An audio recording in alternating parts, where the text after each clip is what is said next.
Well, I got married young. I think that was a lot of the reason why I got married young, so I could get away. That was my opportunity to get out of my toxic environment. My husband and I grew up together, but I realized we weren't compatible.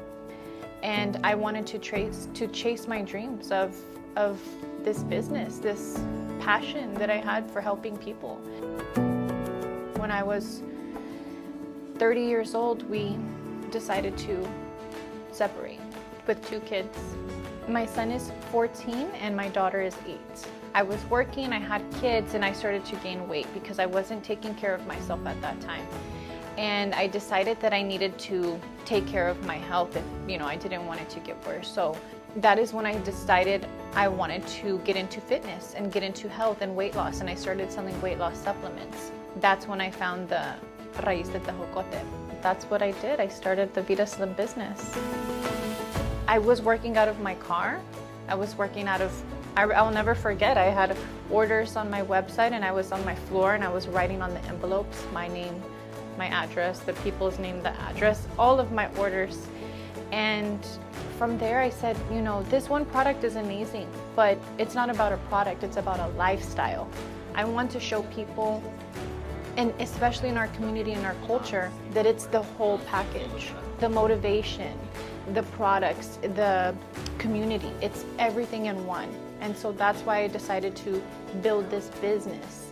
And from my car to a little office on the west side of San Antonio, and then I moved again, and all of this in a span of 6 years. I went from 1 person, me, to 20 employees that I've had at the most, and over 200 people selling the products across the nation. The first year that I hit $1 million, as a Chicana from the south side of San Antonio with a GED, I was like, how? Because I'm a perfect example of you can come from nothing and build it into something. You just have to have ganas. You have to put in the work, and you have to love yourself enough to make the change. Life now is really great. I met my husband and we have been taking care of our family, and he has been so supportive in everything I do with my business, and he's truly my best friend. In 2020, I started my own social media. It's called Motivate Me Ashley. And now I have 60,000 people who follow me. And I started making videos over the years about my life and about motivation and about being a mom in the business. We give tips on how to take the product, how to make the product. We have different products, how to use them, and to stay encouraged and to stay motivated on their journey to become successful. Find a passion, find something that you love, and use it as your income, and that you can do and you can be anything that you want to. Sí se puede.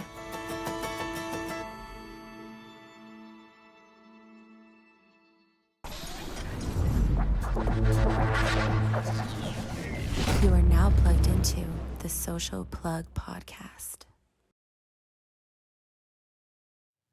What's going on, everybody? I am Johnny Martinez, and you are plugged into the Social Plug Podcast, where we connect you to level up and where we discuss ordinary people doing extraordinary things. We are always powered by Social Plug Media, and today we are in the beautiful CollabSpace studios in historic downtown New Braunfels.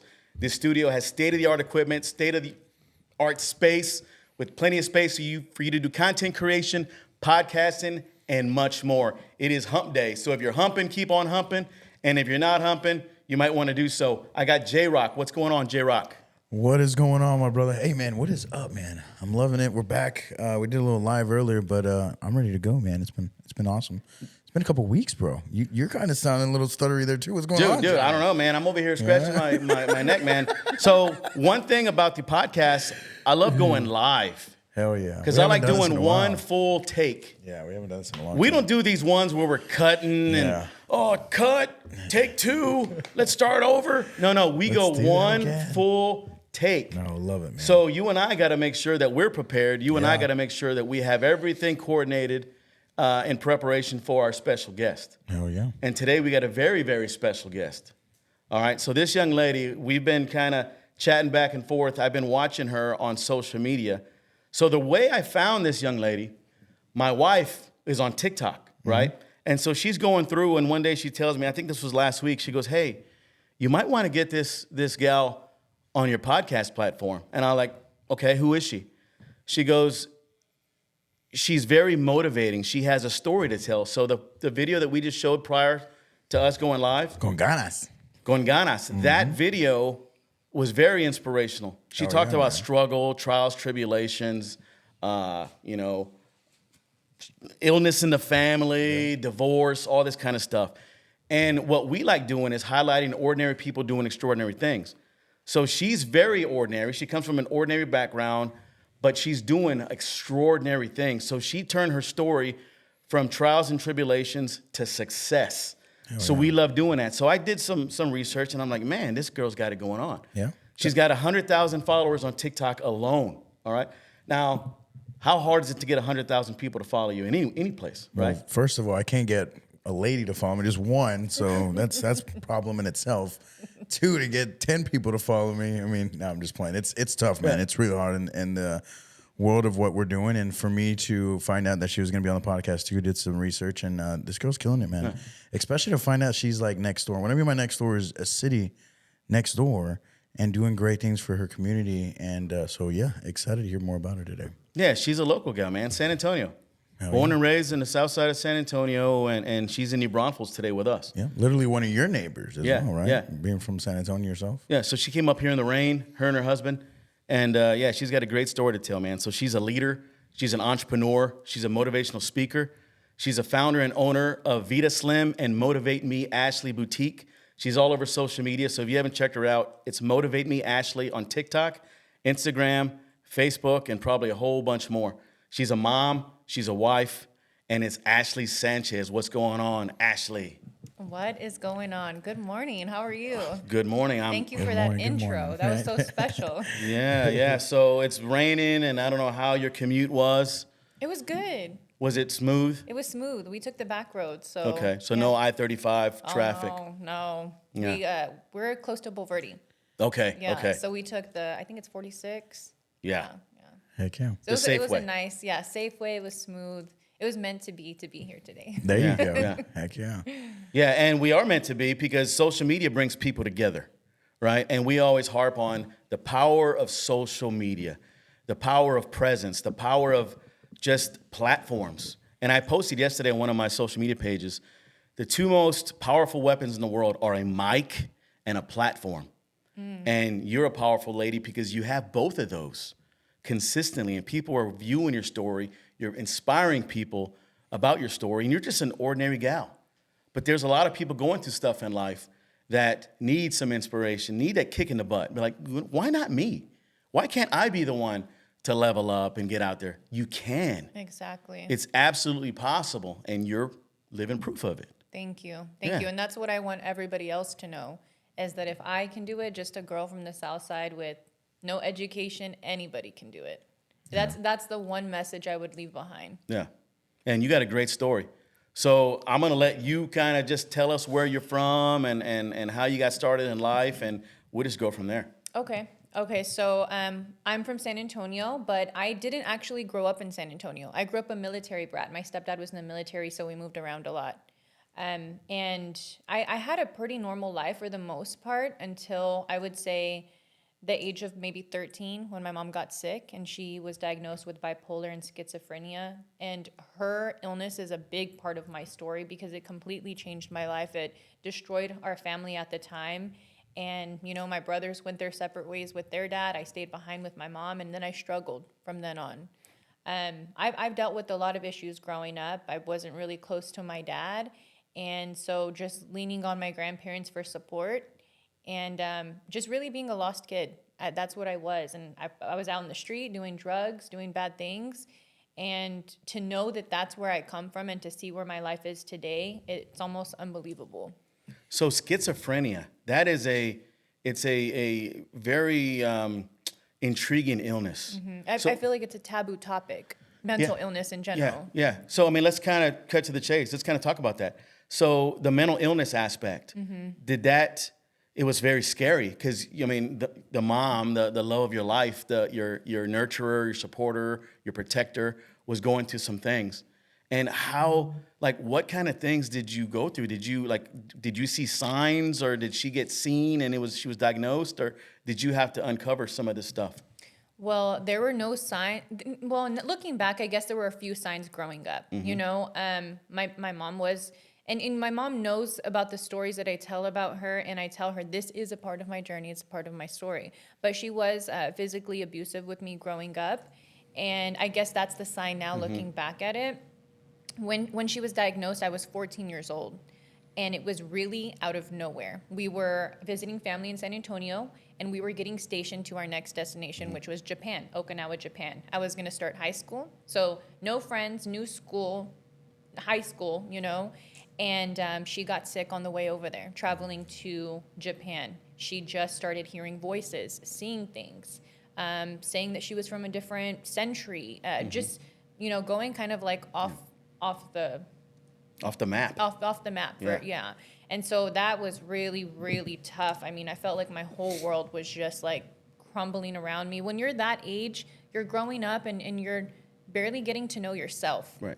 And so when something like that happens, it kind of leaves you stuck in that moment, not knowing where to run to or what to do. So we ended up going to Japan, and she was very sick over there.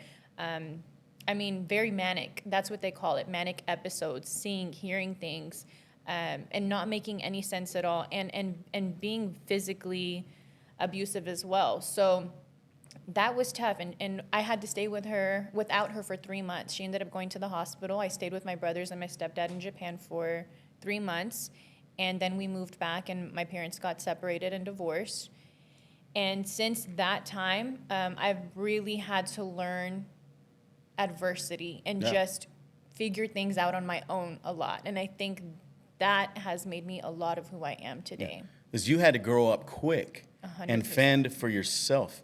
And you were how old again? I was 14. I had just turned 14. So you were like in your freshman or sophomore year in high school.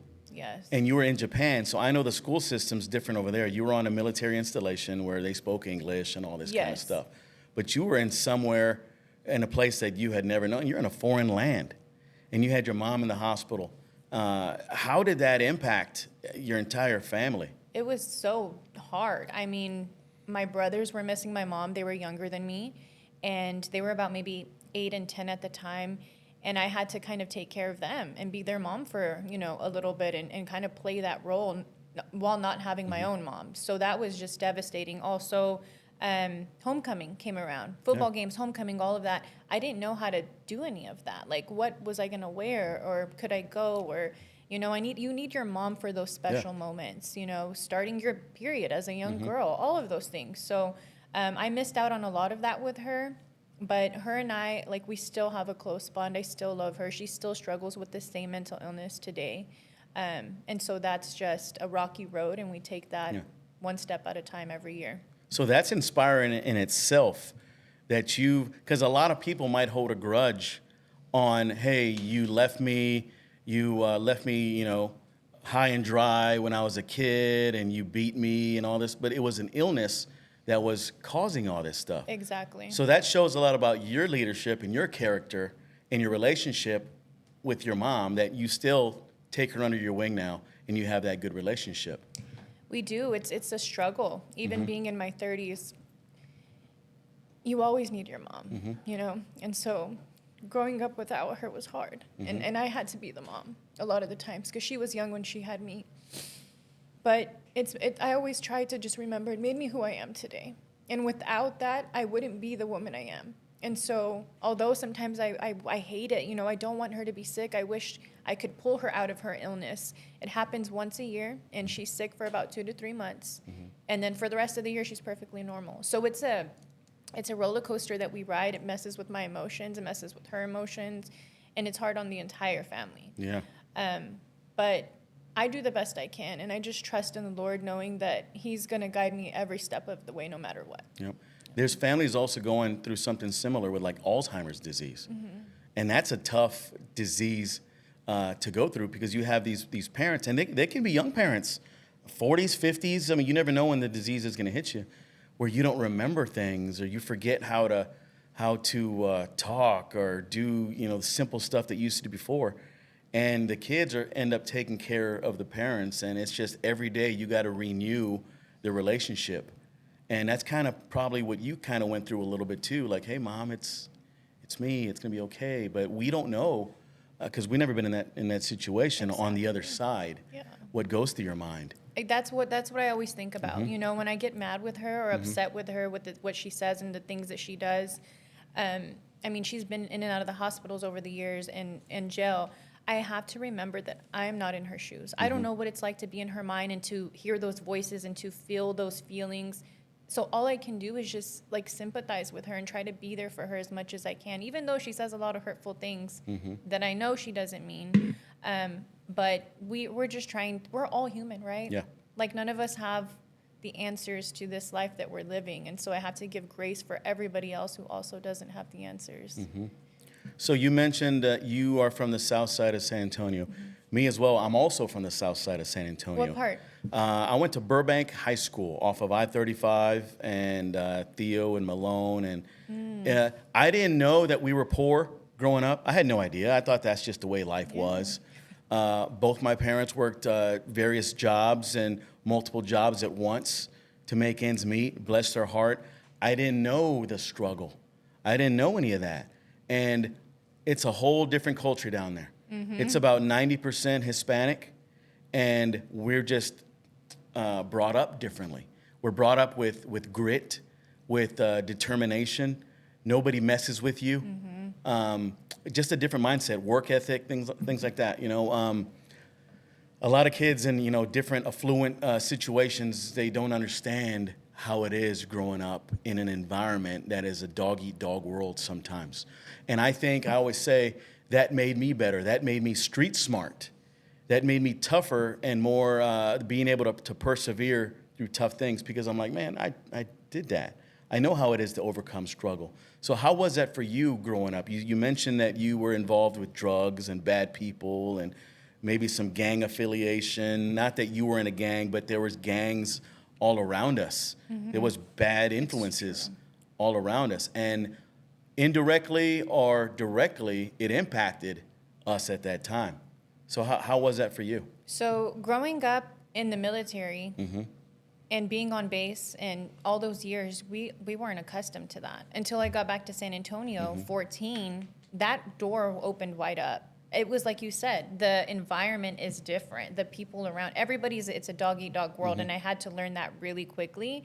And I think really just trying to fit in. I was trying to fit in. Everybody wants to fit in at 14, 13 years old so that you don't get beat up, so that you don't get bullied or picked on. And so because of that peer pressure, I fell into that. I want to be cool. Like, let me dress cool. Let me look cool. Let me smoke like everybody else. Let me try this like everybody else. And when you do not have a foundation, a family foundation, parents kind of leading you on the right direction, it's easy to fall in those traps. Yeah. It's so easy. But it was definitely hard trying to navigate that. Because I knew deep down that's not who I was, but I had to put on this kind of facade so that people wouldn't mess with me, especially people from Burbank and South San and John Jay, you really got to make sure you look the part so nobody picks on you. Yeah, because being a kid is a tough thing, because you mentioned it, got to be cool. You got to be able to fit in with your surroundings. And if you're not cool, guess what? You're probably going to get bullied and get your ass beat in some way, shape, or form. Exactly. So you got to be accustomed to persevering above all, and you got to have your head on a swivel constantly. So I mean, were you bullied, or did you experience any of that? I did get bullied, and my dad told me, if they beat your ass, when you get home, I'm gonna beat your ass next. So it instantly made me more resilient, because I was like, you know what, I'm not gonna let anybody mess with me. And I was a small kid. I'm a small man right now. I'm not that tall. I'm 5'6", about 170 pounds. But guess what? It doesn't matter the size you are. You got to fend for yourself. You got to protect not only yourself, but your dignity. You got to protect your family name. And it was a survival of the fittest type. So, yes, I was bullied. I did go through these struggles where I had to fit in. But I was one of those, I was against the grain type of guy. And my dad always instilled discipline and a a hardcore attitude in me. Like, it doesn't matter how big you are. It's you act the part with your actions.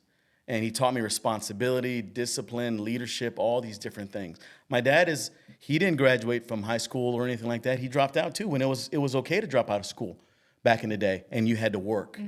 But it made me better because he taught me values.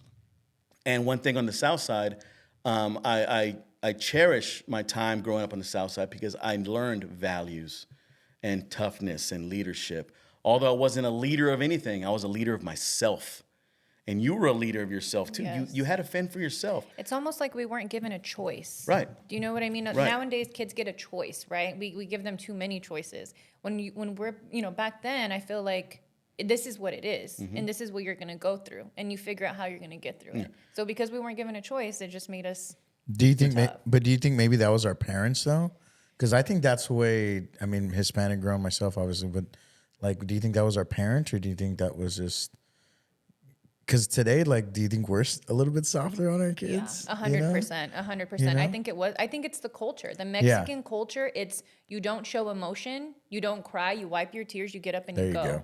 And now I feel like people like me or my age, we're doing the complete opposite to our kids. You're hugging, and which is okay. So my wife and I, we have completely different parenting styles.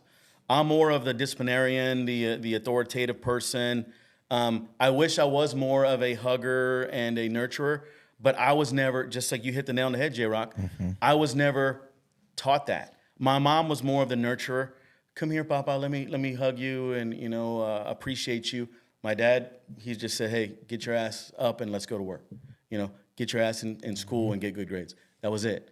And I never had the affirmation of hugging and things like that, right? And to your point, my wife today is, bless her heart, she's the hugger and the, come on, baby, let's have the conversations. And I wish I was more like that. So if I have a weakness, I need to get more in tune with my kids and have more conversations about love and all these different things. I try to raise them like I was raised on the South Side sometimes. Because that's going to give them the grit that they need in this real world. Yep. Now, my kids go to school in Garden Ridge in an affluent area, okay? I think if they were growing up on the South Side, they'd be a little bit different, maybe a lot different. But they still need the tough love. There's still bullying going on in Garden Ridge or wherever across the nation. People are still bullying you if you don't fit in, if you don't smoke with them, if you're not part of their clique or their crew, if they don't like you, if you have a different haircut, whatever. Kids are freaking mean. Definitely. Right? But kids were mean when we were growing up too. Yes. And to your other point, you had to grow up quick because you were thrown to the wolves as a young mom. Even though you were 14, you were the mom for your brothers. Yeah. And you were forced to be a leader. You were forced to be able to dress them and make decisions for them because you had your stepdad. Yes, right? But he was working a lot. He was working, so he wasn't able to nurture them. Maybe he did, but you had the mom mentality with those boys. Yes, that's where it comes from. And I feel like I'm a lot like you when you say it's hard for you to like show emotion or with your kids, right? I feel like I carry that with me too. I'm not like the big on touch and big on hugging. I think for me, where I tried to give my kids value and change the game for them was to leave that door open to be able to come and talk to me whenever they wanted to, or to feel comfortable, or to show emotion. But it is hard when you grow up with, Mexican parents or Hispanic parents, whatever you want to call them. They give you these values that sometimes are just not, they're not the most productive. They're not the best, right? Hiding our emotions, drinking our emotions away. We're not taught to go to therapy. We're not taught to go to counseling. Whoever even says, hey, you had a hard week, maybe like call your counselor. Yeah. No, they're like, have a hard week, like let's go grab a beer and drink our feelings away. And those are the tones that I want to change in my kids' lives. Or there was no such thing as ADD back in the day. You know what ADD was? If you had some kind of problem, you get your ass beat with the belt. Oh yeah. That's just the way it was. Yep. We didn't have no allergies to anything. Oh, I'm allergic to peanut butter. Bullshit. Here's an ass whipping. You don't eat today then because we're eating peanut butter and jelly. Yeah, it was just a hardcore mentality. We didn't go to the doctor. We didn't, hey, mijo, come here. Let me see how your day was. And how was school today? My parents didn't have time for that stuff.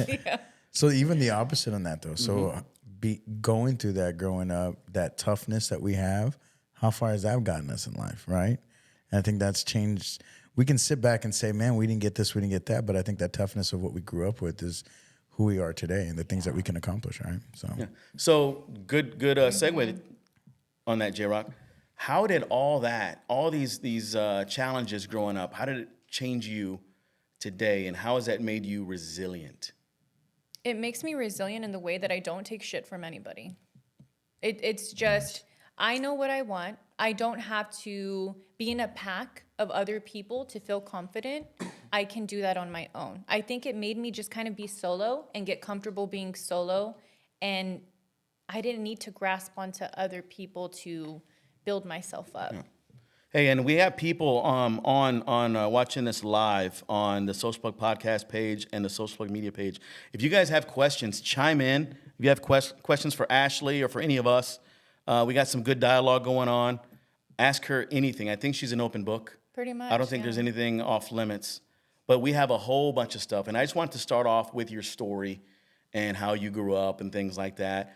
You went through high school. You dropped out of school, correct? I dropped out, I think 11th grade. 11th grade. Mm-hmm. How did that impact you initially? Well, I mean, I wasn't really able to focus on school with a lot of what was going on with my mom. I missed a lot of school. That was tough. But I feel like even if I was in school, I didn't understand. I wasn't very book smart. I was more street smart. Mm-hmm. And so I dropped out and I got my GED. And I lived with my dad for the last year of high school. And what he has taught me, my biological father, even though we weren't close, and he's a hard ass, and you could ask him that, he'd admit it. What he taught me was my work ethic. That's where I get it from. He was himself an entrepreneur and building his own businesses, and also the type of person that didn't take shit from anybody. And I feel like he gave me that. So I'm grateful in that way.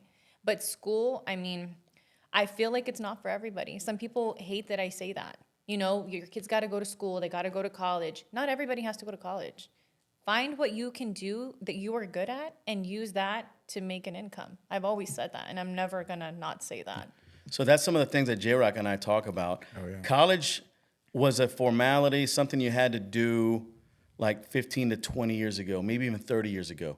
In order for you to be successful, you had to go to college for 4 years. Mm-hmm. You had to get a degree to differentiate yourself from the rest of the pack. But today, some of these kids, and they're smart. They use AI, they use social media, and they're building relationships, building connections. Now, I do think you need college to be a doctor, a lawyer, architect, things like that. But today, you can be successful and make a shitload of money by being an influencer, being a hustler, by building connections. And I always say it's not who you know, it's who knows you. And a lot of people know you on social media. And a lot of people know these influencers on social media that are making an impact in any industry. They're business leaders, they're promoters, they're all these different things. So the days of going to formal college are kind of behind us, I think. So you hit the nail on the head there. College is very necessary for certain careers, but not for everybody. College is a big business. It's expensive, and they're there to make money. Mm-hmm. College is an industry that makes millions, if not billions, of freaking dollars. Yep. But do we really need it? No, some do, some don't. The majority of us do not. And I know a lot of people that go to college to get these degrees in basket weaving or whatever, and they don't do shit with that degree. Did you say basket weaving? Yeah, I mean, meaning a bullshit degree. And the degree's sitting there.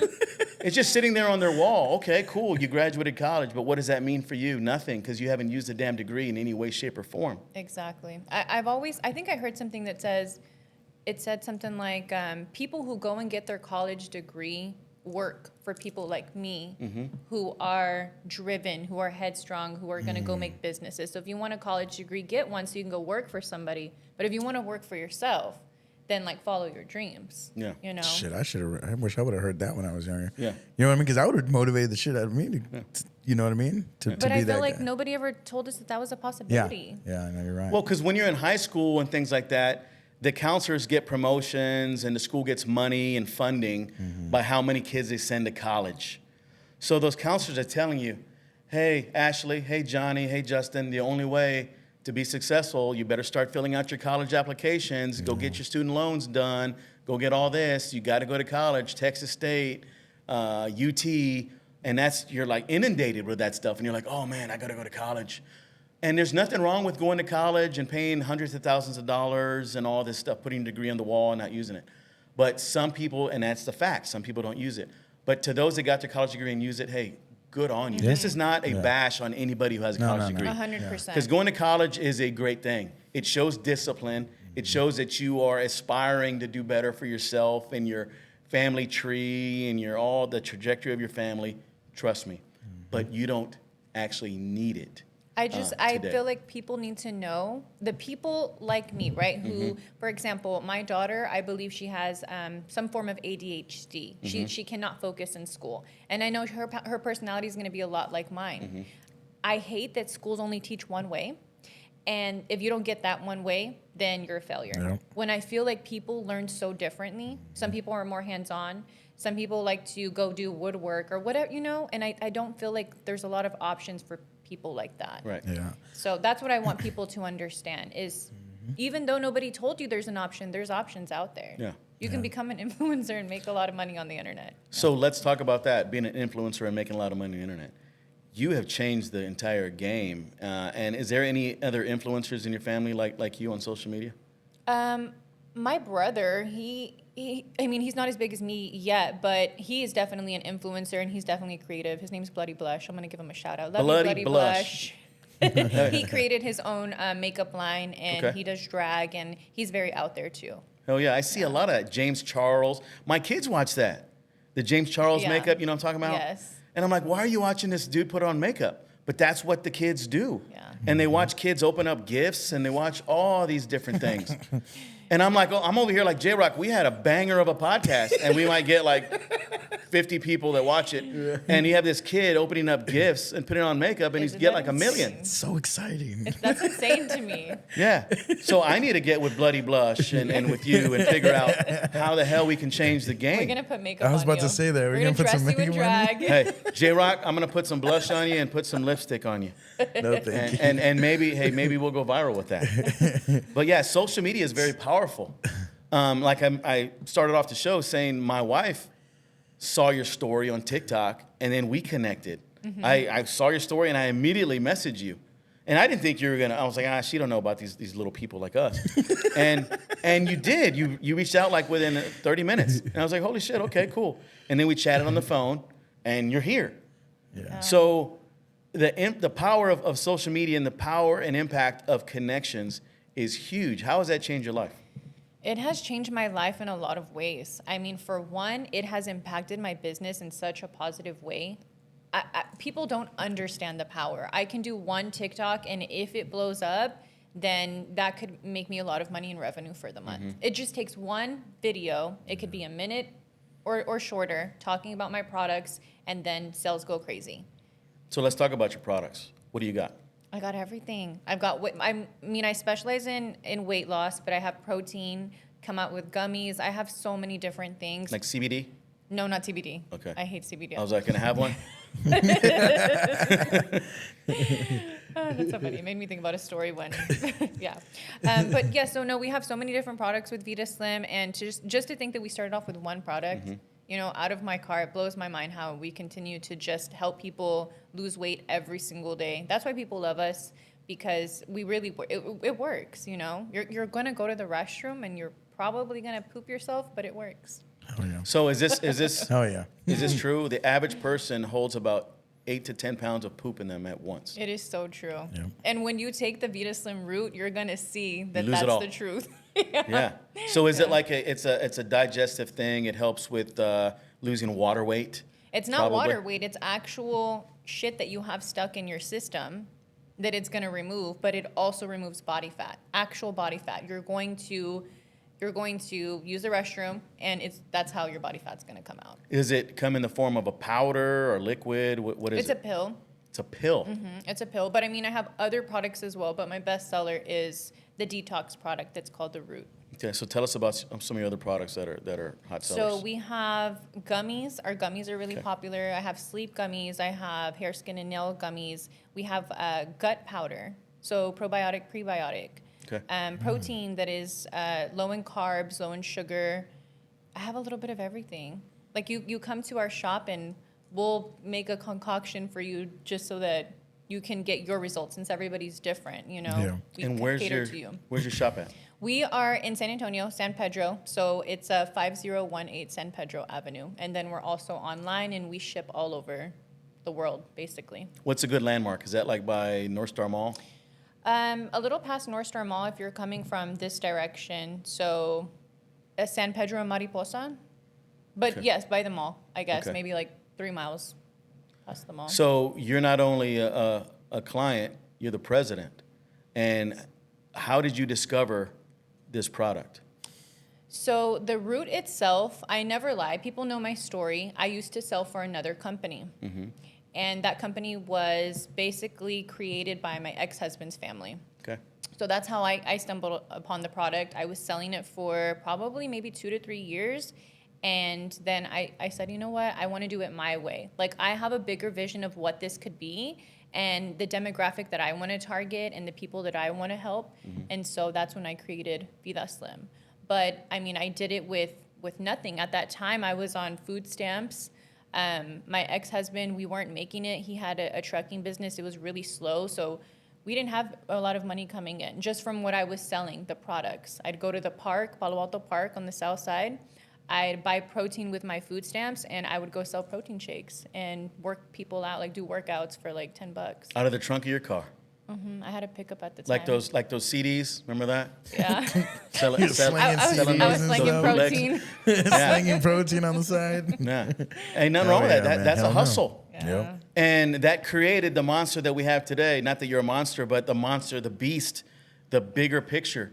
You are now a very successful entrepreneur with your own line, with your own boutique. You grew up on welfare, food stamps, struggle, schizophrenia. Not that you did, but it was in your family. You had all these different things. Now you're a successful influencer on TikTok, Instagram. So, girl, you're blowing up. So you have about 100,000 followers on TikTok. You have about 68,000 on Instagram because I checked, right? And you have people following you, and they have a lot of personal testimony about you too. You have a lot of clients. Yes. So tell us about a success story that you've had, somebody who lost a lot of man. weight, or a couple of them. Yeah, so I have one that's really special. She's no longer here. She actually passed away from cancer a couple years ago. Her name was Melissa Hamilton. I'll never forget. She weighed over 400 and something pounds when she met me. And she called me on the phone. She's like, hey, I seen your product on Facebook. Can you help me lose weight? I send her the product. She gets it, and she calls me, and she's like pissed off. She's like, what is this little tiny pill going to do for me? Like, I weigh 460 pounds. And sure enough, she ended up taking it, and she lost over 100 pounds in a year. Wow. And every month, you know, like every few months she would come and she would finally visit me. It changed her whole personality. Like, she was depressed. She wouldn't come out of her house. And she even told me that she didn't like to go places because sometimes she wouldn't fit through the door. Like, no joke. Yeah. And I told her, look, just take this product every day. Drink your water. It's not going to happen overnight. You didn't gain the weight overnight. And yeah, I mean, then she started selling Vida Slim. So I have people who are clients who turn into wholesalers. So it's like a double business. But I love her. She ended up passing away from cancer. But that was like the biggest success story because all of her family was obese. Her mother and her sister died from obesity. And she didn't want to be another statistic in her family, in our culture. And she lasted a whole lot longer than I think she would have if she didn't take the product. So while she was here with us, you changed her life. Your product and you as a person changed her life. You give her, I don't like to take credit for anything. but I'm just you, like, you did. Thank you. I know you like taking credit, but I'm gonna give you credit. Thank you. You're changing people's lives. Health and wellness is a very vital thing in people's lives, and we can't take it lightly. Because I mean, let's just be honest. In the Hispanic culture, there's obesity, there's heart problems, there's high cholesterol, there's high blood pressure, there's all that things because of the shit we eat. 100%. We eat a lot of bad shit every day, and I noticed on your one of your social medias, you don't eat fast food. You don't eat? We don't. Normally, we do not. That's not a thing we do. Because JRock and I had tacos this morning. I was going to bring you tacos, but I said no. Her and her husband don't eat fast food. So I had some carne guisada, bean and cheese, and all that stuff that's bad for you. Well, So good, okay, though. we're not perfect, right? It's not like we're eating lettuce every day for dinner. Yeah. We're not starving ourselves. But I do have a really bad sweet tooth, and I need to get that under control because I can go crazy on some chocolate ice. My wife Jessica wanted to bring you donuts, and I said, no, she's not going to eat that. No, I probably wouldn't have eaten it. That's what I said. I was like, Johnny, you're going to bring donuts? Like, I know tacos probably would have been better, but donuts, I don't think donuts would have been. Hey, so we got some people here that are chiming in. We got Renee Iglesias. He said, sending love and hugs, Ashley. You got Leticia. You got Anna Marie. And then you got Renee giving a shout out to Melissa. She said, Melissa was awesome. I miss her. So you got some people watching here. And I know they're watching because they love you and they love your story. And so you impact people. Even though you don't like taking credit, people flock to you. They watch your stuff. They watch your personal testimony on your life and your family. We've seen videos of you and your husband. I know your husband. I was joking with him before. I said, dude, you don't look like somebody that just wants to go dance around on TikTok. But he does it. I force him. I'm just kidding. Because I think you inspire him. And he knows the power of social media. Mm-hmm. And not only knows the power of social media, he knows the power of Ashley Sanchez. Yeah.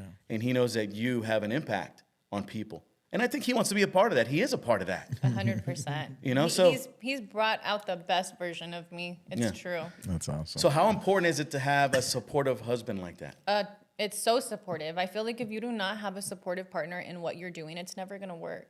And I've always been a firm believer in that your partner will leave you. Like, if you don't have a good partner, it will not work out, right? But your dreams will never leave you. Your dream is always going to be there. Yeah. And so you have to find somebody who is going to support your dream. Because if they don't, and it doesn't work out, then what? Then you failed on yourself, you know? So he is so supportive of me since the day I met him. Does he agree with everything I do? Does he like everything I do? No, right? He doesn't like that I'm on my phone all the time. But it is for work. It's a part of the gig. But I've had to learn to compromise too, because it's not always my way or the highway. I've learned that in this marriage. See, and that's big too. So when I first got married, it was all me before we had kids. Now it's all about them. Mm-hmm. I don't make it about me. I make it about my wife and my girls. My wife first. She's the most important piece of the family. All right, I know she's watching right now. I'm not just saying that because she's watching this. But it's true, and you hit the nail on the head. You have to have that support, that love, and people to have affirmation that you're going to be okay and that everything that you're doing is for a reason, and it's to motivate people and to inspire people. And you guys do that together. Yes. It's huge. And when you figure out the magic of doing it together, that you're a team, you're one nucleus, sky's the limit for you. Then you can accomplish anything. That's when you're a dynamic duo, power couple, all these things. Because we've learned that firsthand. We didn't always have the power couple mentality. We were separate at first, and then once we started meshing and jiving together, we're like, oh, okay, we have something special. And then we get our kids involved. Now we get our dogs involved, and everybody's part of the Martinez team, just like you guys. Oh, yeah. I couldn't agree with you more. I feel like when you know that you're on the same side, everything works so much better. And it's taken us a little while to get there. We've only been together for going on 3 years, but we got together very fast, and becoming a blended family was really hard. How is everybody going to mesh together? How are the kids going to mesh? And me being so independent, I felt like this is me, this is my way, this is how I do it. If you don't like it, hit the road. But he has taught me so much grace. He's given me so much grace. He's taught me love, and he's taught me things about myself in such a positive way that it made me want to change for the better. And I feel like when somebody can bring out the best in you that way, man, there's nothing like that. You know that you got a partner for life, you know. So your husband is a big part of your success today. It is. It is. He is 100%, because before I met him, I was a broken version of myself. I had just gotten divorced. I had jumped into a very toxic relationship. I was drinking like 5 days a week, trying to maintain my business and still trying to be, a mom and take the kids to school. I was so lost. I was a lost soul at that time. And when he found me, he didn't judge me. He gave me grace, and he said, look, if you want to drink, that's up to you, but that's not the life that I want to live. I'm not going to try to change you. And it just kind of woke me up. And I'm like, damn, I don't want to lose this guy. He's a great guy. So I changed for the better. And he was there to just like love me and through my darkness. He was there to love me and accept me and never to change me. Yeah. And so I'm forever grateful for him. That's a tough find. Yeah. Oh my God, I know. How much? Oh my God, I know. I'm like, what did I do to deserve this? Yeah. How much of your drinking went down when you found him? You were saying you're man. drinking 5 times a week. Yeah, it went down a lot. Like I wasn't always a drinker. Like when in my previous marriage, I wasn't really too much of a drinker. But when I was divorced, I was drinking a lot, and it was taking me into this spiral. And if I didn't meet Josh, I didn't know if I was ever gonna get out of that. But I didn't go completely sober. I would drink, not to get. Can I cuss on it? Go ahead. Absolutely. Not to get fucked up. Oh yeah. Right? Like, so I stopped changing to get fucked up all the time. And now I drink at dinner. I have wine at dinner. I don't take it to the max. I know when my limit is. And I'm good with that. And I'm so much happier that way. Do you think you were trying to, you were trying to cover up something while you were drinking? Oh, yeah. And then when you finally found Josh, it kind of helped out a little bit more? Yes, I was drinking away everything that I didn't unpack in my first marriage. I was unpacking it through my divorce, which was my mom being sick, not having the best relationship with my dad, going through all the trauma. It was coming out. Yeah. And who taught us what to do? Everybody else around us, right? Yeah. What do you do when you're sad?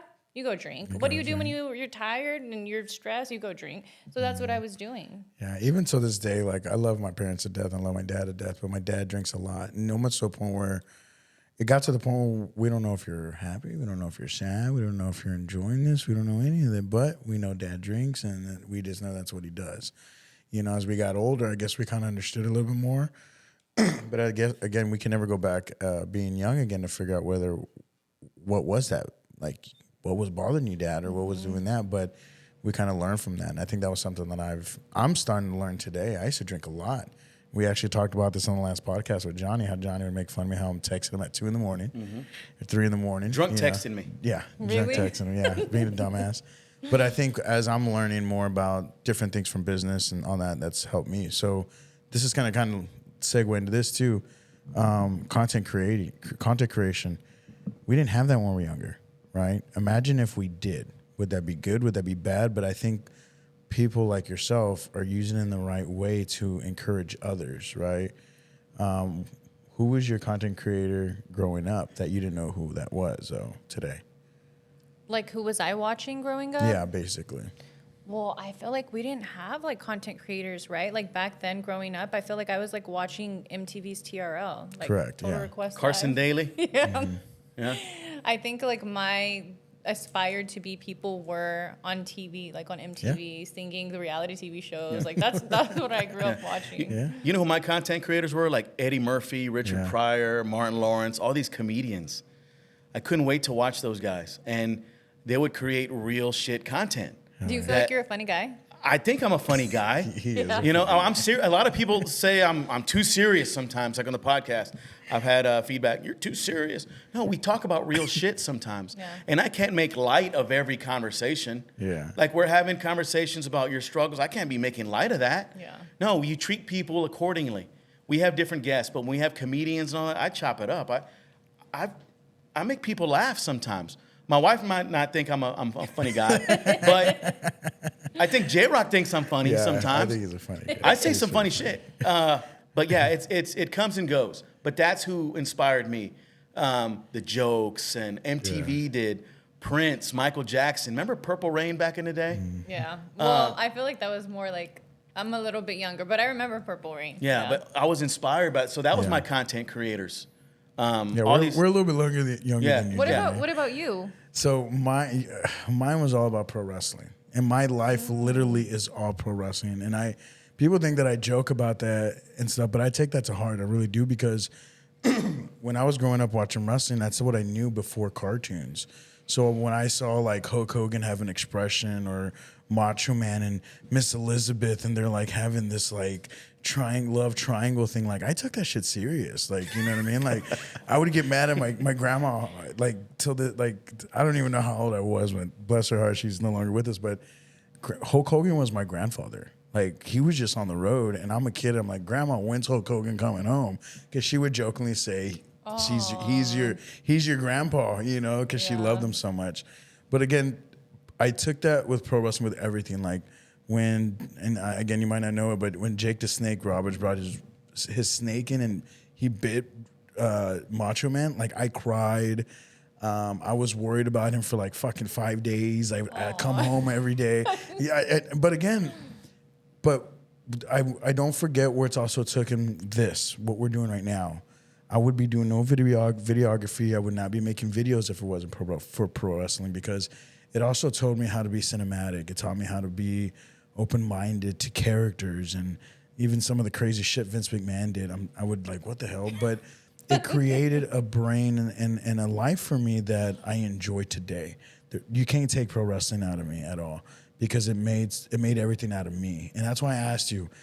We didn't know what content creation was when we were younger, but like, let's go back and like, who were those content creators? Like Will Smith, Fresh Prince of Bel-Air, like, oh God, that was one of my other ones. You know what I mean? Family Matters, you know, the Wayans brothers, just all that growing up watching.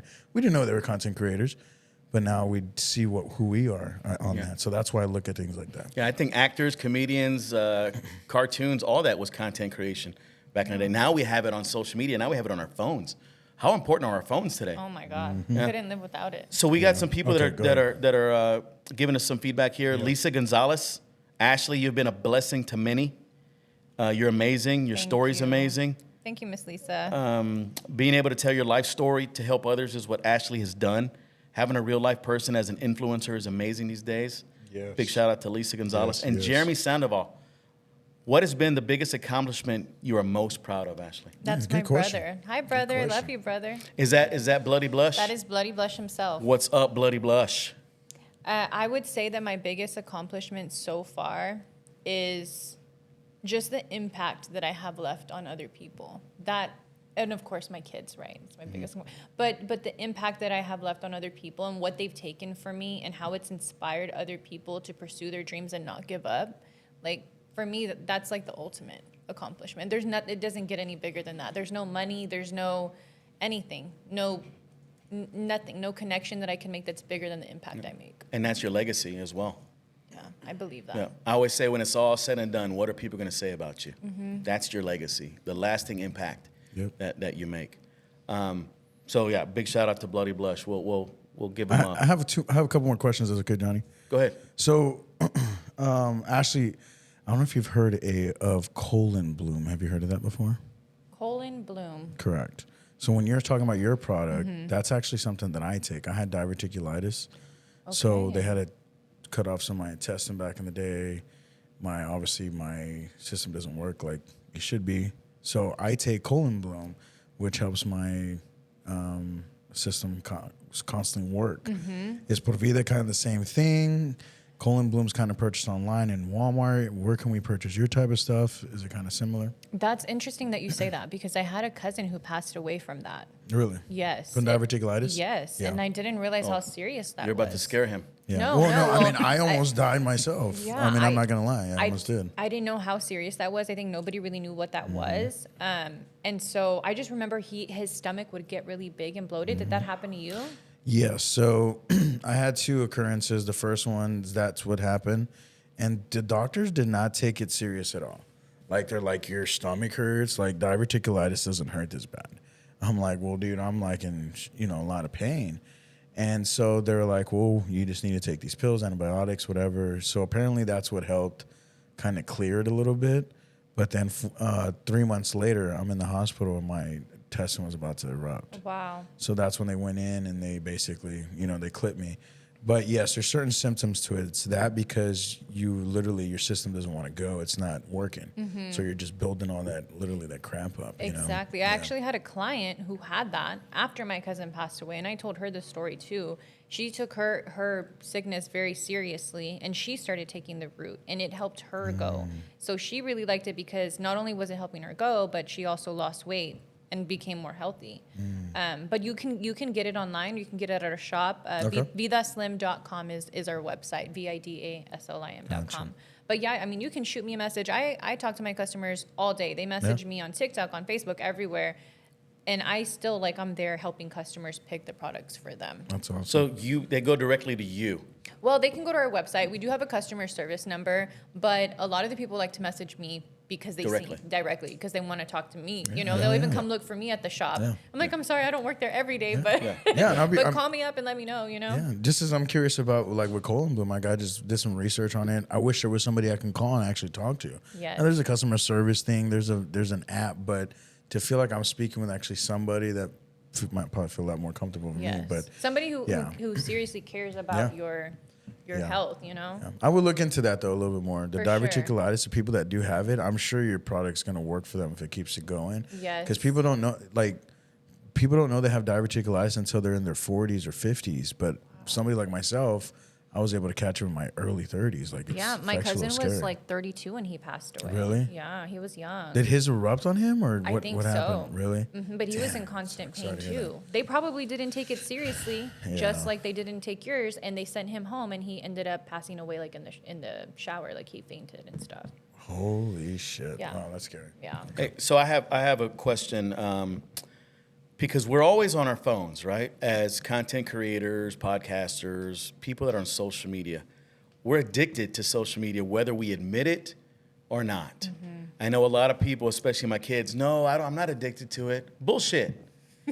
You have it on your phone, and your phone is always in your hand. You're constantly scrolling, TikTok, Facebook, all that. Okay, we didn't have that 20 years ago, and today it could be an issue. How hard is it to put the phone down when you're having dinner, when you're having conversations, when you're with other company around you? How hard is it to just put the phone down and just have conversation with people for an hour? Is that a tough thing sometimes? That is so hard. So hard for me to do. My husband's looking over here shaking his head I like, know. hell yeah. I think my phone has done so much good for me, and yet it has done so much bad for me too. Because I think I'm addicted to my phone in the sense that it's like a coping mechanism for me. Going through I'm not even joking, going through all of my trauma and dealing with everything, my phone has become like my best friend. So it never leaves my side. And I feel like I have, there's a name for it. They even told me it's like PTSD. It's a form of PTSD that I have. And I think that it constantly makes my mind just keep going. And so I'm constantly scrolling.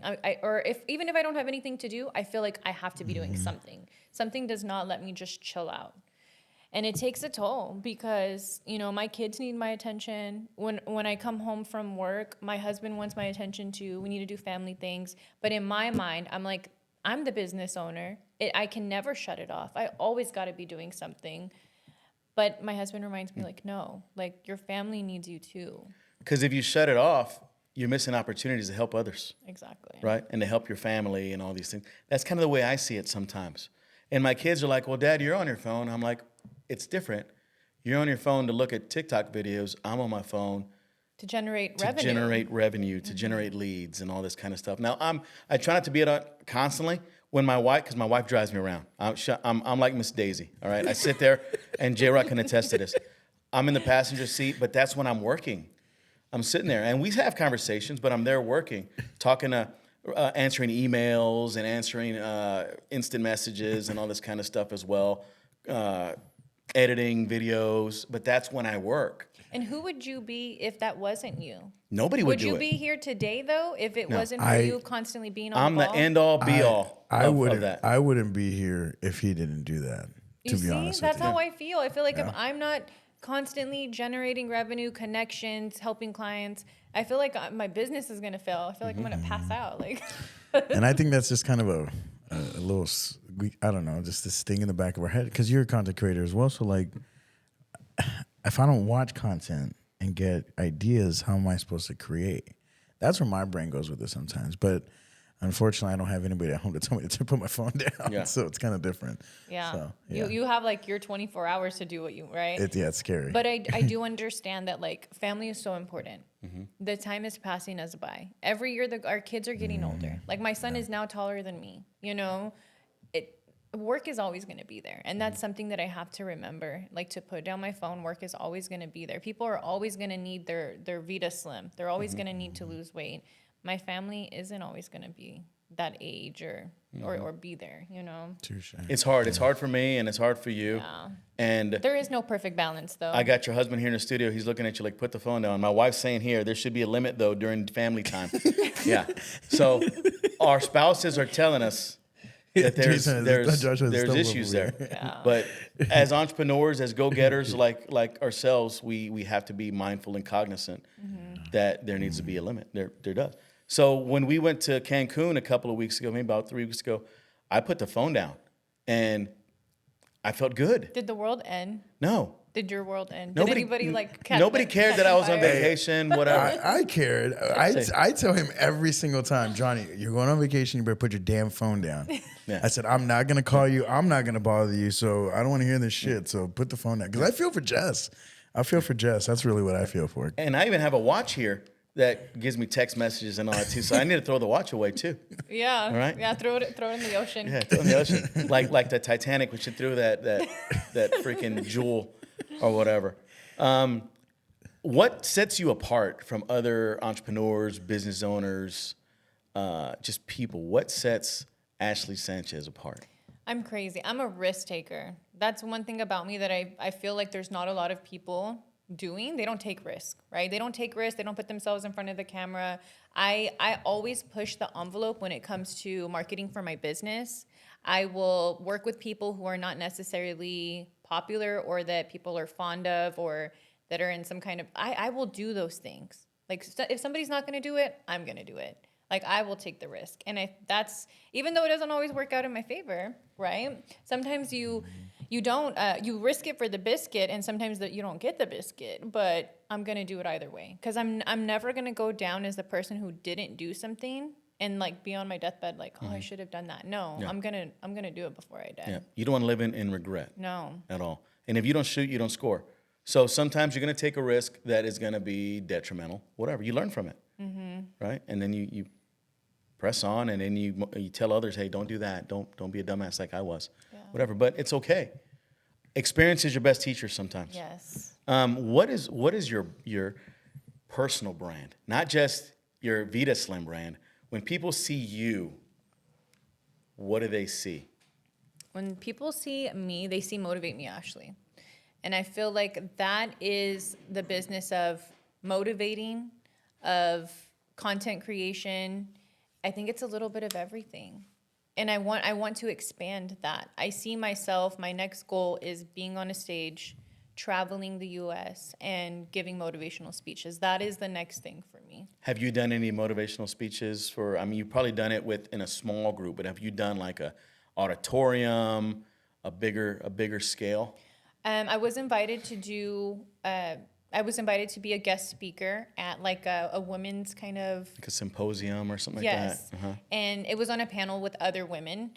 And so that was kind of my taste of it. And I thought I was going to be really nervous. And no, I like did so good. So I want to continue to do that even by myself, you know.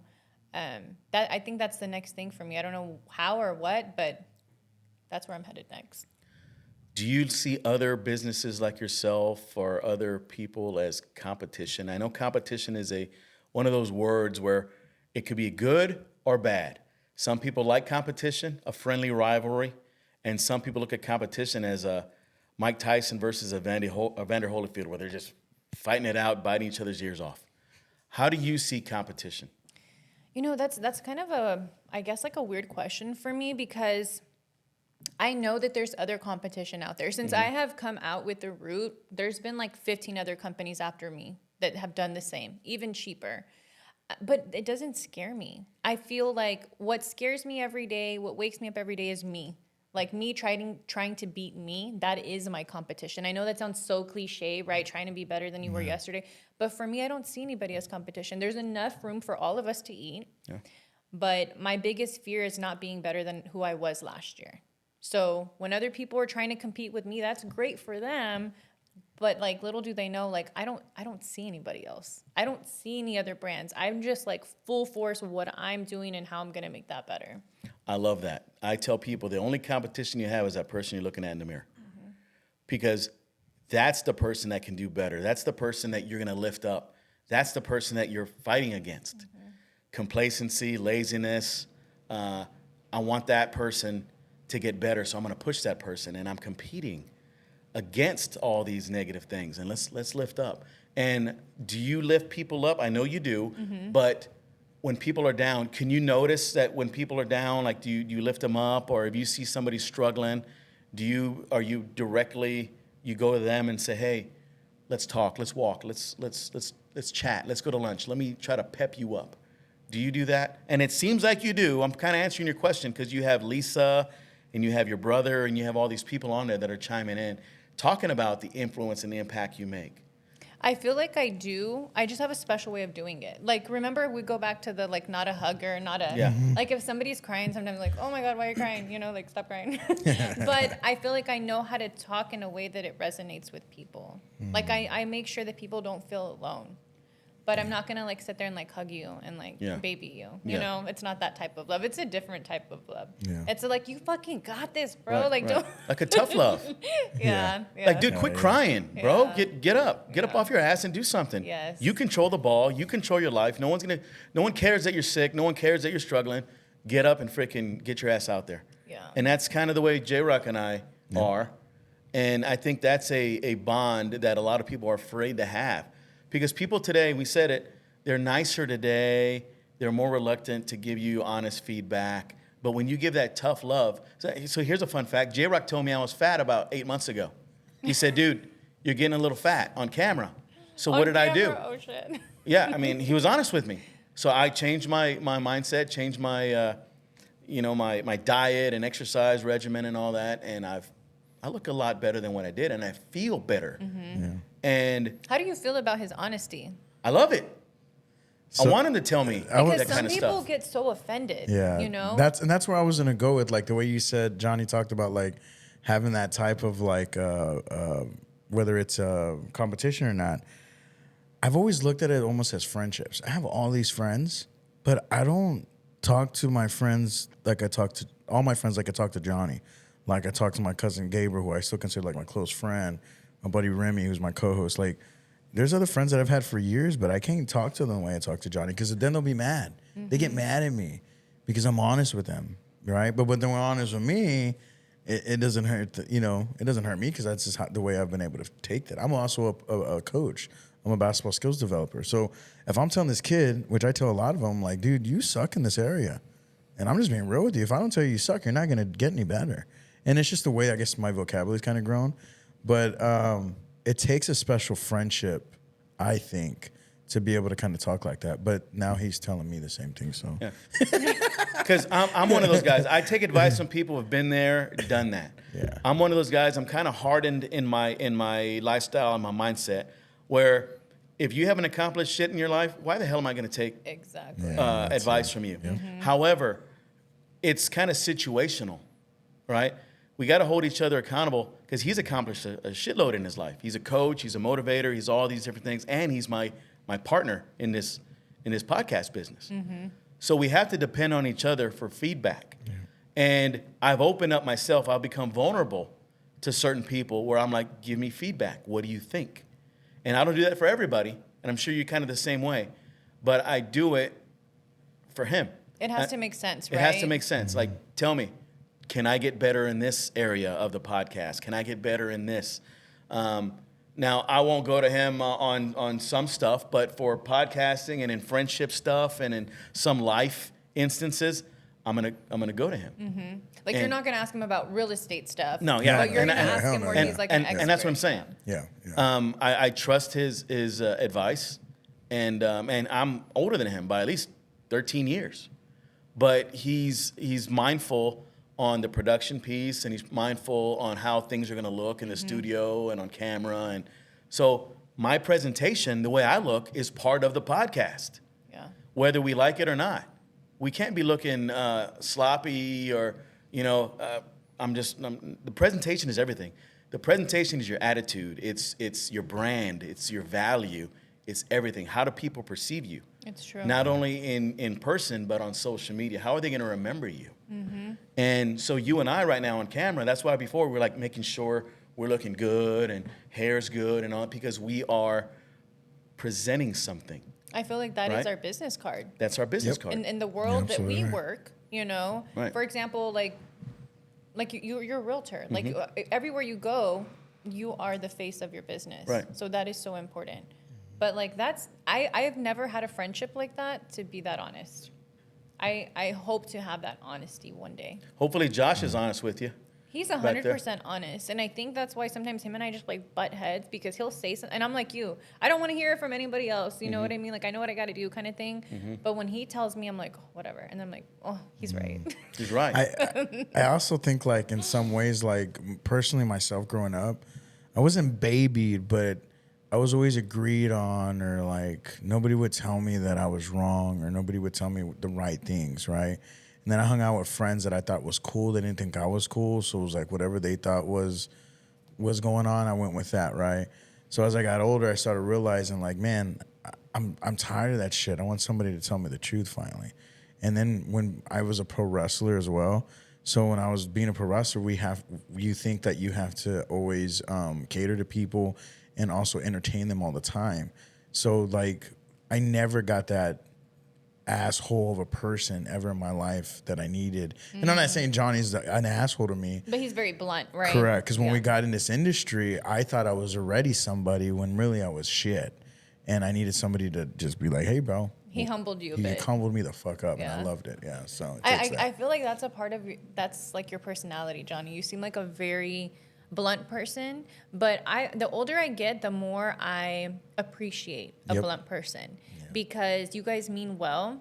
I'm trying to like aspire to be more like that, like more blunt, because you're being honest, you're telling the truth, you want the best for people. We just want them to be better. And I constantly say, I want you to level up. Because in the Hispanic culture, a lot of us are mediocre. And we're okay with that, but we don't know our full potential. And this might not even be just for Hispanic. It's all people can always do better. All people can navigate towards a different crowd of people that are successful. But sometimes you get in your comfort zone and you're like, fuck that, I'm not gonna do better. I'm okay. I don't need nobody to tell me anything. I'm good the way I am. But really, they're not. Yeah. Everybody can level up in some capacity. Have you always been that way? Like, have you always been a brutally honest person? Well, I was in the Air Force for 24 years. And when I became a drill instructor, that changed my whole mentality because I would have to give feedback to people. I was training them to be better. I was training them to be a part of something like bigger than themselves, which was the worldwide Air Force. We controlled the skies of the entire world. And I had to make them better. I couldn't sugarcoat anything, just like Lisa Gonzalez says. Sugarcoating doesn't help anybody. Yeah. You got to be able to have that tough love and the courage to be able to give somebody feedback without hurting their feelings. You make it a sandwich. So it's bad, good, bad, right? So, hey, you're not doing what you need to do. You kind of suck at this, but here's how you can get better. Let me show you how to get better. And if you keep doing the way you were doing it, you're going to suck. So bad, good, bad. I've never right? heard that one. I've always heard it's a like sandwich. end it with a good note. But I guess when you're like being brutally honest, you're going to end it with a remember. Yeah, you're just going to be like a foot stomp. Yeah. And then they'll be like, okay, I'm all ears. But you always got to tell them they have full potential because we all do. You can be on your worst day and you still have the potential to get out of it. You don't and you don't hit the rock bottom until you give up, right? Once you start giving up, then you start hitting rock bottom, and then something takes over your body, and then you're like, okay, let me get out of it. Yeah. But you don't have to hit complete rock bottom until you get out of it. If you have people that are mentoring you and guiding you through life, it just makes you better. Yeah. And I've had mentors give me tough love. Hey, Johnny, you're fucking up, man. Hey, Johnny, you can do better here. Hey, Johnny, you have a big mouth. So even you aren't too good for a mentor. No, I want mentorship. I want people who are going to hold me accountable, hold me in check. But I just haven't found that. So JRock I've never had. I consider Johnny like a little bit of a boss. He doesn't like me for to say that, but I've never had anybody tell me, what am I doing wrong? What can I do better?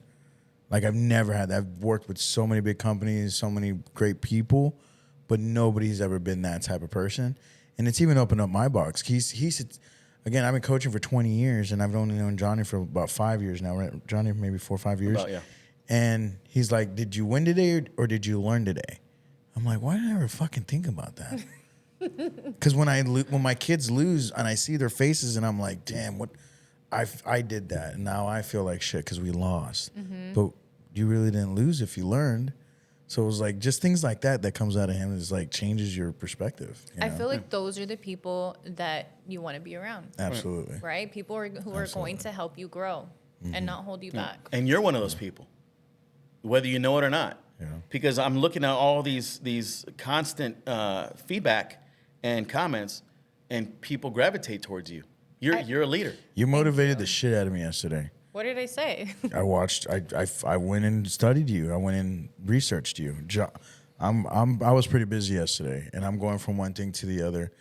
And finally, I got here, and I needed to get some work done. And I was eating, and I just got off the phone with Johnny, and Johnny goes, "Hey, make sure you look up Ashley, see what she's, so you got questions for her. We have her on the podcast." I said, "Cool, I'll look it up." So I'm looking at your social media, and I see you and your husband dancing. I thought that was really cool. Then I'm watching your story, and I'm like, "Oh shit!" Like. This is deep to me because again, I love seeing these celebrities talk about their story and do all this shit. But again, it's the neighbors that encourage the fuck out of me. And so yesterday I'm like, man, it's not that I don't love my work or anything. I'm like, man, who doesn't want to do other things that they want to do sometimes, right? And that was my day yesterday. I was like, man, I just want to go home and do something I want to do, right? But you know what, I'm going to do this, knock this out. When I watched your videos, I'm like, let's fucking get this shit done. I didn't leave here till fucking, I think 2 o'clock or midnight. Because I did more last night because I watched your videos. I just want you to know that. So Well, preparation. thank you. yeah, Preparation for our guests, making you feel welcome, making you feel part of our team, because you're a part of our team, whether you know it or not. You being here with us, we are a team making this production happen. Yeah. In the It collab definitely space. feels that way. Yeah. What did you say? in the collab space, right? Yeah, in the space collab studio. space. CollabSpace Studios, and that's the way I look at our guests. You are a part of our production. You're part of our family. Because now we have a relationship where we can follow each other on social media, and I'm going to refer you for Exactly. somebody who has gastro issues or needs to lose some weight, things like that. Somebody who needs, where you said hair, some gummies for the hair, sleep, things like that. And I have some great buddies in this industry, the CBD industry, but they have those kind of products too. But for San Antonio, you're our gal. Thank you. Right? That's what I love about connecting and meeting new people. Yeah. You never know who you're gonna right. meet and what you guys can do for each other. Yeah. The power of connection. So the connection power is very, very strong with us. And we like connecting with strong influencers and just people. Authentic, genuine people. I can connect with people all day, but if they're not authentic or genuine, we're going to figure that out. We're going to see if they're in it for themselves or if they're really in it for the people. And I can see that you're really in it for the people. Thank you. Before we wrap up, let me ask you this. We talked about mental health stress and how it can impact you and your family and everybody else in your entire environment and beyond. How do you wind down after a long day, after a long week? What do you do to decompress the mind of Ashley Sanchez? Because I know you got a lot of things going on. And you got the social media aspects, you got the phone, you got your customers, you got people you need to help. What helps you to ease the burden of the day? Honestly, food. No. I would say God. God is where I lean on. That's where I go to when I need somebody, when I need to run to solve my problems, when I need to unwind, when I have so many questions, so many things in my head and I don't know how to solve them. Before I go to sleep at night, I pray. I say a prayer and I just ask him to help heal whatever it is that I need, right? Please, with the stress, with the anxiety. I feel like without my relationship with him, things would be so much harder than they are now. And then occasionally, I'll have a glass of wine at dinner, every other weekend. What's your go-to wine? My go-to wine, it's called The Prisoner. It's a red blend. Okay. I'm a red blend kind of girl. Yeah. You know what I've always wanted to try? That Snoop Dogg wine. Have you seen that? No. It's actually pretty good. Is Is it? It's actually really good. Is got it like some- a sweet Like, wine? yeah, it's a sweet one, and it's really good. Does it have like some Alizé and Hennessy in that? I'm not too sure. Are we going to start rapping after Right, we start right. drinking One, it? two, Hey, I just- three, Drink to into the the fuck. I just bought me some Skechers. They're like these Crocs, and they're Snoop Dogg, and it's got like a chain, and It's pretty crazy. His new shoe line just came out. So anyway, That is so it's pretty cool. legit, by the way. So I got one last question for you, Ash. Okay. I saw you made a video with Nene. Mm-hmm. All right. Hearing a lot of stuff about the guy, but any content creator that's making it happen, I will always respect because it takes a lot of work. So I don't give a shit what he's going through right now. How was it making videos with him? And you know, like he's a very unique guy. He is. You know, I met Nene before he popped off. Really? Like, I think Nene and I knew each other before we both popped off. And he was actually going through a hard time when I met him. He was like not doing content. He was just getting back into it. And who I met is who I feel who Nene really is, which is a humble person trying to make it. Yeah. And like, aren't we all just trying He to make it? seems like that type of way Yeah. too. And what he does, and what a lot of people don't understand, is that he is a content creator. He's an actor. He's a performer. And so that's who you see when you are looking at him on the screen. Yeah. If that is the only way you know Nene, then you don't know him. You know who he's acting and who he's portraying himself to be in his character. But who he is in his personal life is, from what I know, a good, humble, hardworking, wants to do good in the world person. That's good. Give us some context who Nene is. So I don't know how to really explain this. Controversial? Yeah, well, I kind of want to explain how I found the guy. So like,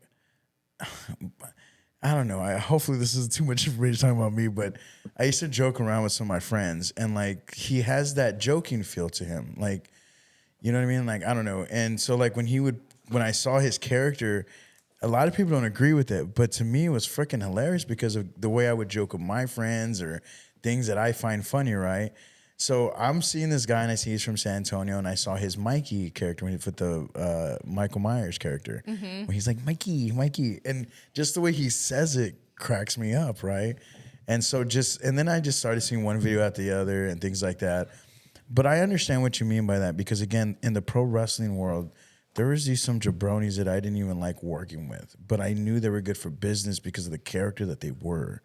And I wasn't going to let their personality and the things that I heard from other people affect the way that I was going to continue to work with this character. It's a character. He's a wrestler. He's a character.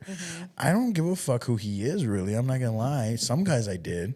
But at the end of the day, in the entertainment world, you have to bring in what's going to make the show great. And at that moment in time, being young and being a wrestler promoter and being a wrestler, growing wrestler, I was like, I want to bring these type of guys in. And that's what I see in Nene. And I hear a lot of the bullshit that he's getting right now, but I really don't care because I see the hard work that he's done. Now, whatever he wants to show and all that other stuff that people want to portray about him, that's something that, you know, it's going to hurt you, I guess, in a way. But to me, again, being entertainment, I don't look at those things. I look at his hard work, and hopefully he doesn't put too much out there to hurt himself or vice versa, whatever people are saying about him. Yes, and I always say that I would never support anybody who I knowingly if I knew that they were involved in some type of, you know, bad things like that what he's getting accused of. If I knowingly knew that those were facts, then I wouldn't involve myself. But I have to have respect for anybody who is bold, who puts themselves out there, and who has created their platform and built themselves up on their own. That takes so much hard work. So I have a lot of respect for that. Well, I would love to have him on my podcast one day. And I've reached out to him once, but he hasn't reached back out to me. But either way, I love how hardworking that guy was. And again, everybody has their shit, you know what I mean? Yeah. But I saw that you made a video with him, thought it was pretty cool, pretty funny. And then when content creators come together, I think it's great. It helps each other out. I'll pass the word because I'm sure he gets a lot of messages, so he probably didn't read it. But if he knew that you wanted him to be on the podcast, I'm sure he'd want to come on. Yeah, and people that are out there that don't know what's going on, go be a judgment for yourself. But I think overall, like I said, us being content creators, you got to respect what the hell the guy's done. So that's all I got to say. But I thought it was cool that you made a video with him. So. Yeah, he's funny. That's awesome. So Ashley, we talked before the show, you don't watch a lot of movies. I don't. But you know some actresses, right? Yes. You know some strong actresses. And who plays you in a movie about your life? Have you ever seen the show Shameless? No. Can we look that up? Yes. Oh, man. Okay, so it's about this super dysfunctional family, and the main character is the oldest sister who takes care of all of her siblings. Okay. Her mom's sick and like. So you can relate to this. I'm like, it's my life. it's literally my life. So her name is Fiona. Yeah, Gallagher. And Gallagher. She even has like hair like me. So I feel like if she could play me in a movie, it'd be her. It'd be her all the way. Her name is Emmy Rossum. Am I saying that right? Emmy Rossum. Emmy Rossum. That's her. JRock, are you able to bring that up or not? Yeah, give me a second. Go ahead, keep going. So the story. I'm like, when I started watching the show, you have to pique my interest like at the beginning for me to watch something, or else I'll fall asleep. So when I saw it, I'm like, dang, they're crazy. Like they're one of the brothers doing drugs, the other brothers out there like. Look, I can relate to all this. Yeah. Dude, it's a really cool like show. It's my life. What about you? Who would play you in a movie? Not Danny DeVito. I'd say, I don't know. Maybe he's passed away. Maybe Ray Liotta. Ray Liotta. Ray Liotta. Is it because of like you look like him, or No, the he's like personality? the personality maybe. Okay. He came out in Goodfellas and things like that. Okay. Yeah, maybe him. Ray Liotta. What year are you from? If you don't mind me asking, how old? Like, how old am I? Yeah. I'm 47 years old. Okay. I'm You're not really old. I'm not ancient. No, you're not ancient. But I'm right in the You're middle. just like, I don't but know who, you know what, I don't know Ashley? who that is. I'm 47. There's some days I feel like I'm 95 okay. years old. And there's some days I feel like I'm 17. Yes, I feel you. Today I feel like I'm about 19 years old. Okay. I When- feel good today. When about you to hang br- out oh, with go- your go. no. When you hang out with your teenagers, does it make you feel super old? No. No? No. They think I'm super old though. They think. They're like, I don't want to hang out with Dad. He's old. He doesn't know any of the cool stuff. Like when I try to like talk hip, when I say cringy or what else? Zesty. Riz, you got some Riz? Riz. Now when I say like swag, they're like, Dad, that's so old. Quit saying swag. So Riz is like swag, right? Yeah, something like Yeah, that. Yeah, yeah. Riz is, that's, The You got any equivalent, Riz? Yeah. So I try to keep up with the Joneses as far as the dialogue. I'm looking on TikTok, figuring out what the cool words are. My wife pisses my girls off because she does this how to annoy my girls, or a day in the life of annoying my girls. So she goes around the house Just annoying recording the shit them, out and yeah, they get pissed off. So they don't like when we do social media on them, but yet they're like, Dad, I need to get you, like sometimes, I need you to dance with me on TikTok or whatever. I said, girl, because my youngest is a dancer. Like, I can't dance with you. I can't compete with you in that aspect. So I asked her the other day to teach me how to do the sea walk. You know, like the Snoop Dogg. Is that even a thing anymore? It's coming back, Oh, I think. is it? Yeah. Da da da da da. You know, it's the one and only DPG, whatever. But I'm there and I can't do it. Now, maybe back when I was their age, I can do it You had easily. the rhythm. I can dance, but today I can't get it. And she gets frustrated with me. So they think I'm ancient. And I was just telling JRock and my wife the other day, I said, when we were kids, when my dad was like 31, 32, I looked at him as really old. Because when you're a kid, you look at 30 and up as like old men. And now we're like, they're not old? Now I see grandmas in their 30s. I see grandmas like in their like maybe 41. Yeah.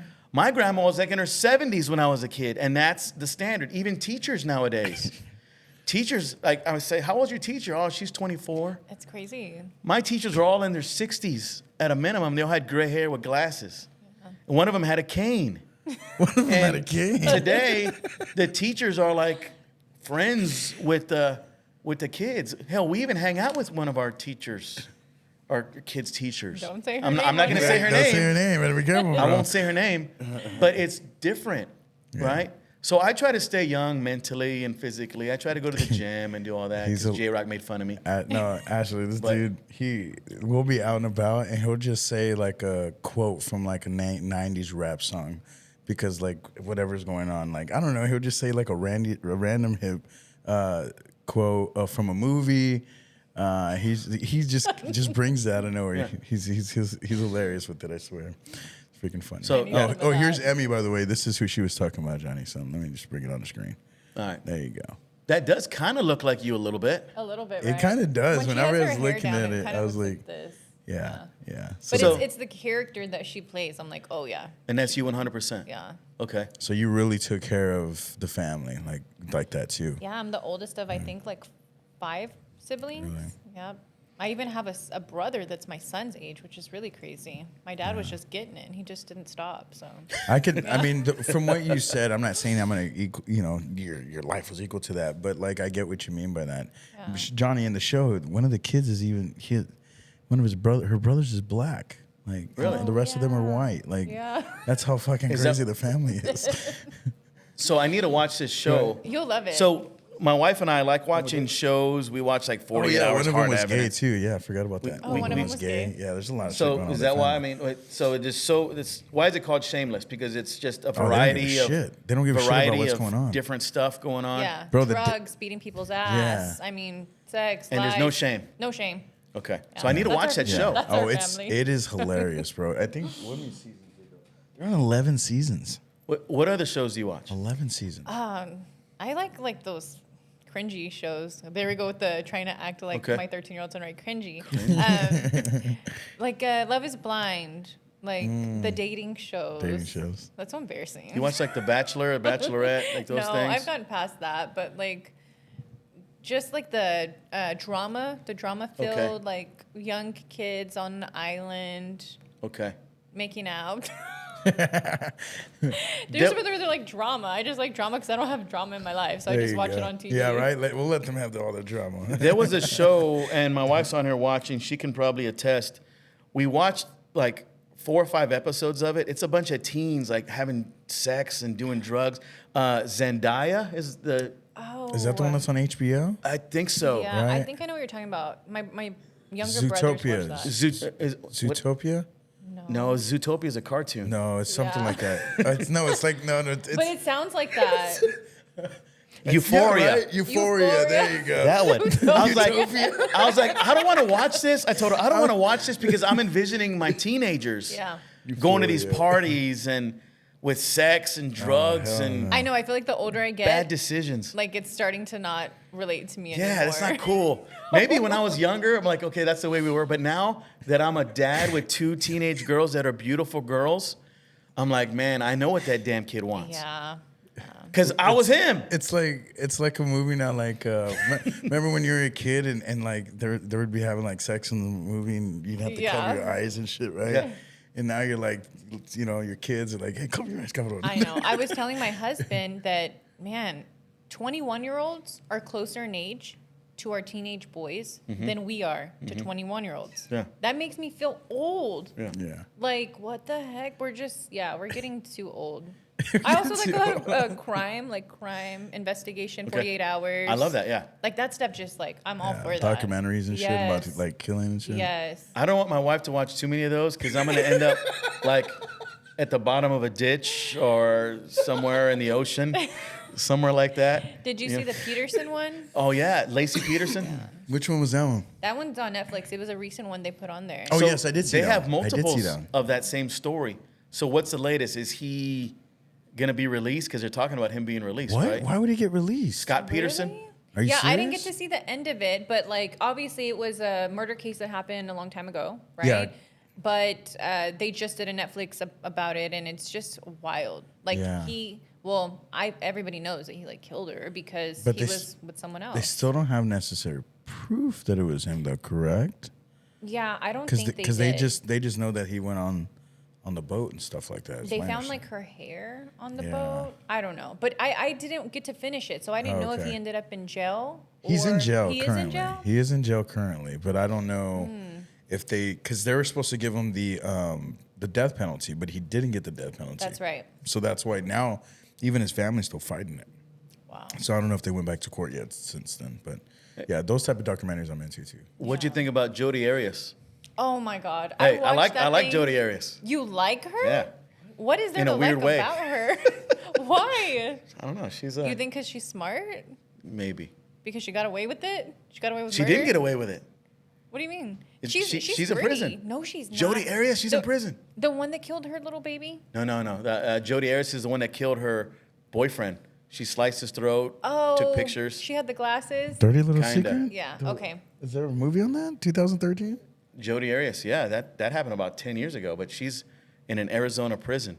I know which one you're talking about. She had the dark hair, straight hair. Yeah, she looks like real innocent, but she Yes. Her husband was Mormon or what? no. Oh, her boyfriend Okay, her boyfriend. was Mormon. Didn't she shoot him She stabbed him like 100 times and because she thought took he pictures. was an intruder? Or so she She says. said that. Yeah. But yeah, so there's a lot of those different cases. There's that dude that buried his wife and 2 kids in a well. Yeah, I saw that one too. There's the That's- mom and that's dad sad, man. Yeah. in Hawaii. They moved to Hawaii, but they buried their kids on the farm. There's just so many weird freaking people out there. Yeah. Something like that happened down the road for me. And it freaked me out because we were going to go look at that house, like potentially purchase the home. Ooh. And then it was a stigmatized home. And my realtor, who's my sister, she's like, sister, it's stigmatized. Like, so we Googled the home to see if like anything would pop up. And sure enough, the man murdered his wife there. Ooh. Like, would you, that's a good. I was about to say, yeah, go Yeah, ahead. would y'all live in a Yeah. house? Hell that no. would- you wouldn't? Hell no. Okay, what if the price was so good? You could like, it was a Hell $1 million no. home and they're like, you can have it for $350. But That's you a have to little live different. here. With the ghosts and everything, with the stigmatized. You would do it? Maybe $350 on Yeah. $1 million home. Yeah. Probably. You would? Would Fuck you? no, hell no, I couldn't do Because it. I would, Maybe. because you know how much trauma that would bring. Because your spoon could fall down while you just set it down, and then like well, you're dramatized for the next week. You bring a priest in to bless it. But what if you knew that it was just forever going to be haunted? Oh, She was just going to do stuff in that home. I guess I'd have to look at the home and really do some research on Yeah. it. How were they killed? Does it have a If they movie were theater? poisoned, like if they were Do you have a poisoned, sauna? You know, if they were poisoned, maybe. But if you were like hit with a hammer and an axe and all kinds of stuff and throat slit on the kitchen floor, that might be a little different. Yeah, that's what happened. He like literally cut her up. He murdered her. oh my god. And then he burned her body. And then he threw her, like her body in the couple of roads down. So maybe not if that all happened in the house. Because Probably not. if a wife just murdered her husband with some poison or some rat poison. And they okay, just like okay. died like that. Yeah, in the bed. Okay, cool. Let's just get a new carpet and get a priest in here. Yeah, but yeah, whole different story. Oh shit, that's funny. So, what advice do you have for somebody struggling in life, a young entrepreneur trying to do what you're doing, somebody who is not confident on social media? How do you advise them to just do it? How do you do that? My thing is that you have to believe in yourself so much that it's going to make you want to break your own limitations and not being afraid of failing, because you're going to fail many times along the way. And that's a part of being successful. That's a part of growing and starting where you are. A lot of people don't understand that they can start where they're at. They don't need thousands of dollars to start their business. Get an idea, get it going, use what you have, and you can do anything that you want to do, and you don't need anybody else's approval to do it. Listen to that inner voice. Don't ever stop listening to that inner voice. Hell yeah, Ashley, it's been a pleasure and honor having you in our studio. Thank you. And thank you guys for having Yeah. me. Y'all are awesome. Yeah. This place is awesome.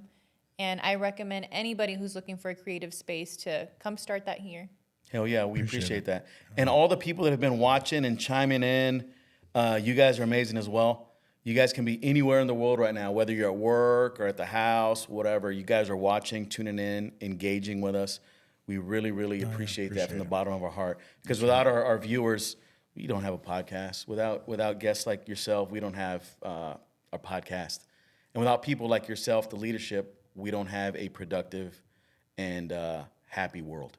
So the more positive people that are out there making an impact, helping others, it just makes us better, all of us. Well, y'all's podcast is amazing. Like, Thank you so much. yeah, y'all have good banter. I love it. Thank you. Appreciate it. Appreciate Thank you that. so Y'all are cool much. people. So again, I know we mentioned it throughout the show, but where else can we find you? Social media and your website. So all of my social media is Motivate Me Ashley, which is Facebook, Instagram, and TikTok. And then you guys can visit my shop at 5018 San Pedro Avenue in San Antonio, and vitaslim.com to order products. Guys, she's the real deal. She's a leader, entrepreneur. She's a badass. Buy her products if you are looking to change your weight, just change your lifestyle. She is a game changer.